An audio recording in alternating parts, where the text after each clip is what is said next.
The Christmas present the president promised as Republicans prepare to end the year united on tax reform. We have a tremendous spirit for the tax reform. This is going to be one of the great gifts to the middle-income people of this country. We are back. We're really going to start to rock.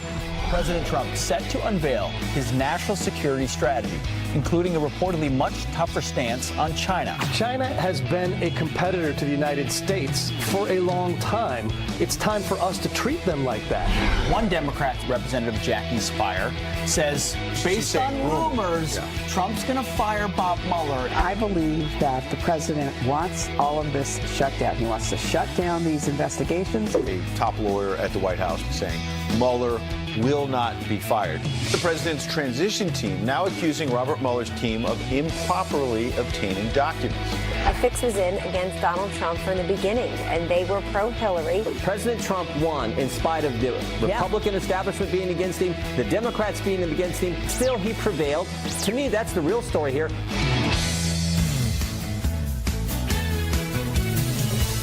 It's fun. It's happy. Got a beat, you can dance. No, I wish they would do more Christmas music.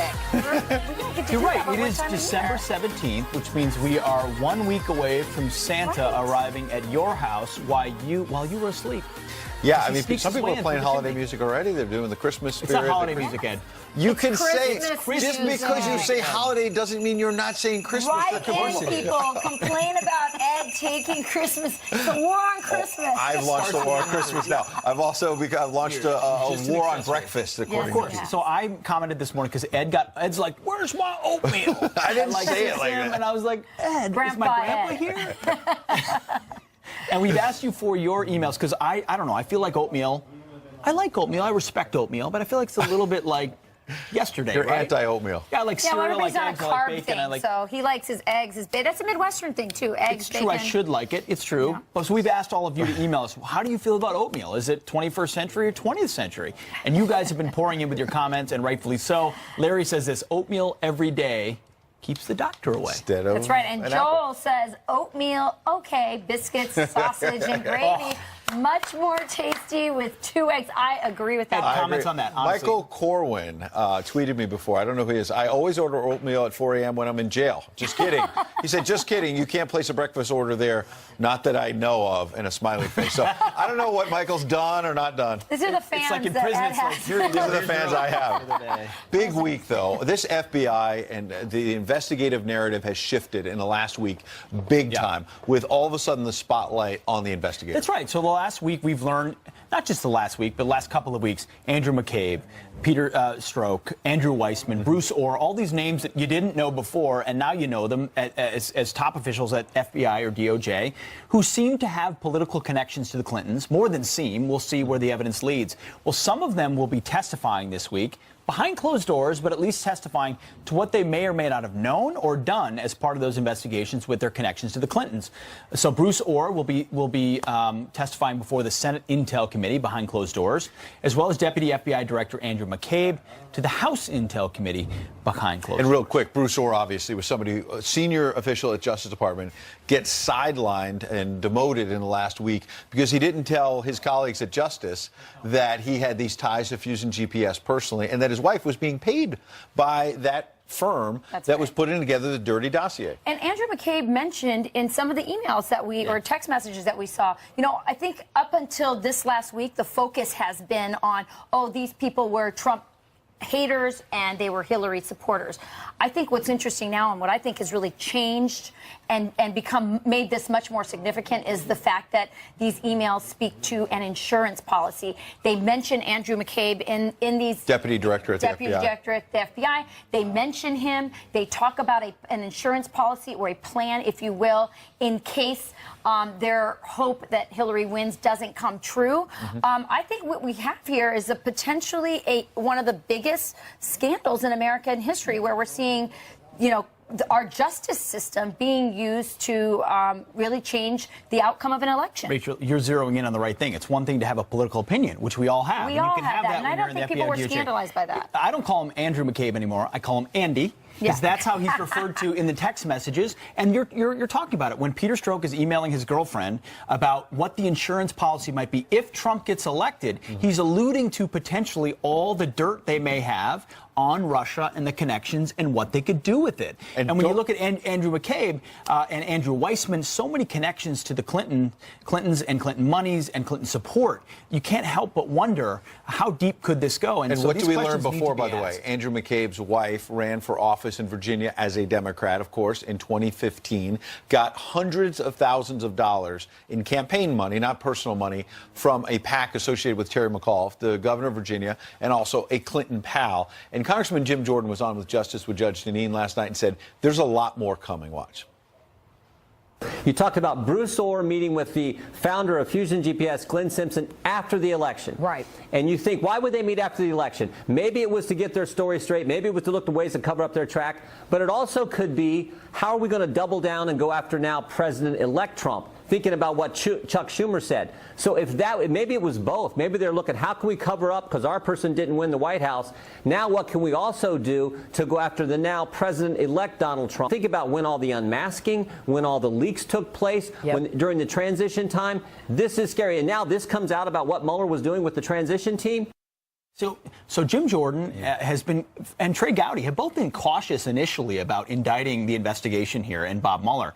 But they've done a 180 and they've seen more evidence. And Bruce Orr is a huge part of this, as he referred to.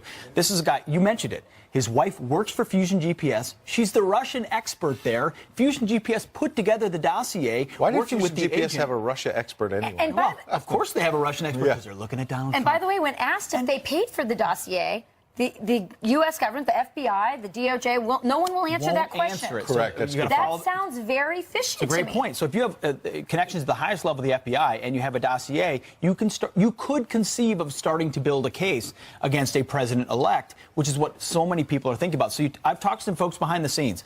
They say Bruce Orr and those connections, because he met with Fusion GPS not just before the election, but after the election. Why? Yeah. They say there's a lot of dots there potentially to be connected that could look really, really bad. You're talking to people behind, like a journalist now? No, I don't reveal my sources. Oh, okay, all right. Anonymous. These are anonymous Okay. sources All right. that shall be named later. While all this is swirling around, what's the president doing? Well, there's a report out that in 2018, he's going to have kind of a new approach, at least in one respect, and he's going to get out on the road a lot more. I've heard this from a lot of his supporters previous to this report, that they feel like he's been pinned down in the White House too much. I can tell you, having covered several presidents, every Democratic and Republican president I think I've covered, after 6 months, a year in office, they all say the same thing. They're cooped up, they're on defense, they're locked inside, the gate's there at the White House. And when they get out there, and you see this with the president, whenever he has a rally, he feeds off the crowd. He seems more energetic. He seems like he's in his element, as opposed to sitting at the White House waiting to see what's the New York Times or the Washington Post going to say to attack me today. Well, you're in a bubble, too. I mean, part of President Trump's appeal has been he's always had his pulse on the American people.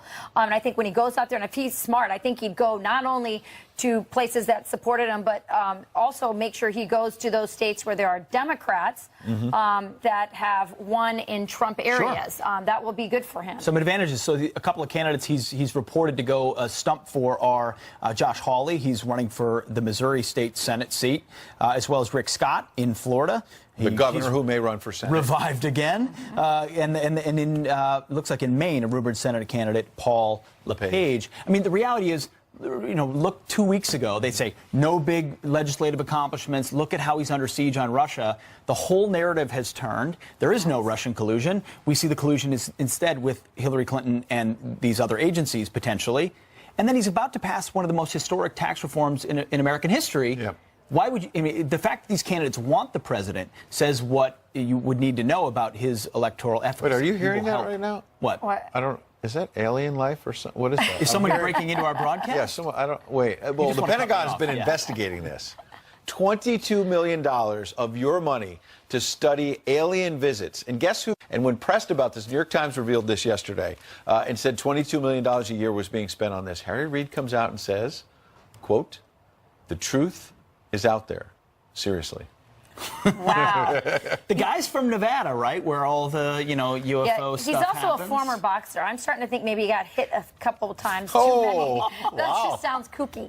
Anyway. You know what? Hold on. $22 million, as you guys know, drop in the bucket in the federal budget. It's a lot of money It's for a all lot of of us. money. It's a lot of money for all of us, but it's nothing. It's a rounding error in the federal budget. How Who many knows? What if Bitcoins they're out there? I'm channeling Clayton Morris. What if they're out there? Should we not think about what would happen? What we should If do they is let the American people know we're spending that money Yeah. because it was hidden in the budget. What I want to say, There's a lot you of say it's only a small amount of money. I hear what you're saying in context of the budget, but the New York Times story says that it started in 2012 at Harry Reid's urging, and he was very powerful then. But we are still paying for it. My understanding is the program hasn't died. This is the problem with some programs in the federal government. Yes, there are some that work Yeah, great. you're right. There are some that help people. And then there are others that are just out there looking at aliens, and it never dies. They keep funding this year after year. But I'm hearing from the aliens that the funding actually stopped in 2012. You know what? This makes a lot of sense where you get a lot of your information. Sitting on the couch with you, now I get it. Direct line All right, to the big man and to aliens. We'll see. Thank you. While Pete listens to the aliens in his ears, we're going to turn now to your headlines. President Trump touting the Republicans' tax cut plan, calling it a great Christmas gift for the middle class. If you look at the whole thing, everybody's going to benefit. But I think the greatest benefit is going to be for jobs and for the middle class. The House is expected to vote on the final tax bill early next week. If it passes, it will then go to the Senate. Police in Australia arrest and charge a man with acting as an agent for North Korea. The South Korean-born Sydney man is charged with attempting to broker sales for tens of millions of dollars. The deals including components used in ballistic missiles. He's also charged with trying to generate income for the rogue nation from the sale of coal, which is on the UN sanctions list. The 59-year-old could face up to 10 years in prison. Over 300 passengers catching a nasty stomach virus on a Royal Caribbean cruise. That's over 100 more people than previously reported. The cruise now back in Florida after a 5-night horror of a journey through the Caribbean. Guests waiting for up to 4 hours on board just to see a doctor. Royal Caribbean says crews are deep cleaning the ship before heading back out to sea later this week. It's still unclear what caused the illness. Thanks to many of you, our viewers and volunteers throughout the country, more than 1 million fallen heroes will not be forgotten over this Christmas season.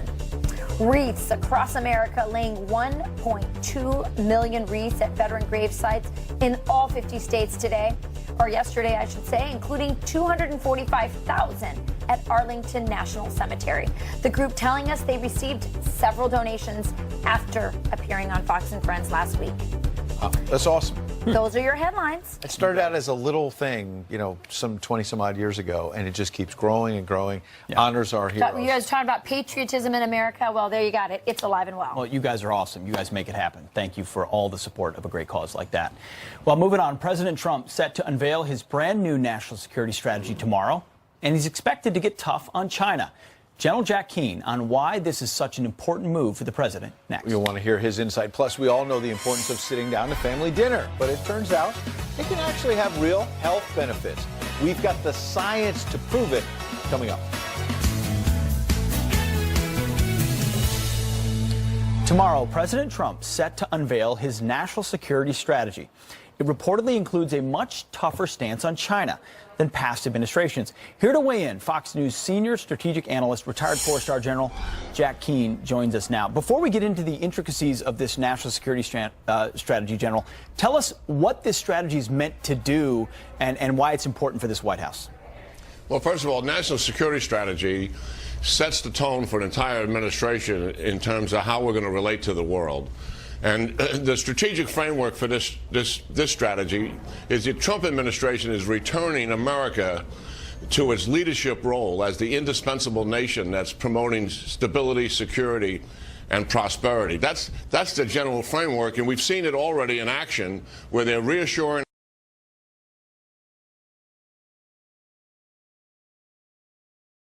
our allies that the United States is back, that we're going to partner with them, and they have a willingness to confront adversaries. And that's going to be a very important part of the strategy. General, early reports say that this White House is going to take a much tougher stance on China. Now, critics have claimed that President Trump wasn't tough enough on China when he visited there. Take a listen to what they have said. What do you think of the president's change of tune on China. Clearly, he is trying to make himself very popular with President Xi by, Frank, I think, kind of overdoing the sycophancy of saying how wonderful he is and what a really good friend he is. Is there a chance that he is kowtowing to the Chinese leader in small part because he's trying to get the big deal in North Korea? I think to some extent that's what he's looking for. But frankly, that's not how we're going to get Chinese cooperation, by kowtowing to them. So, General, this is the early take from the intelligence.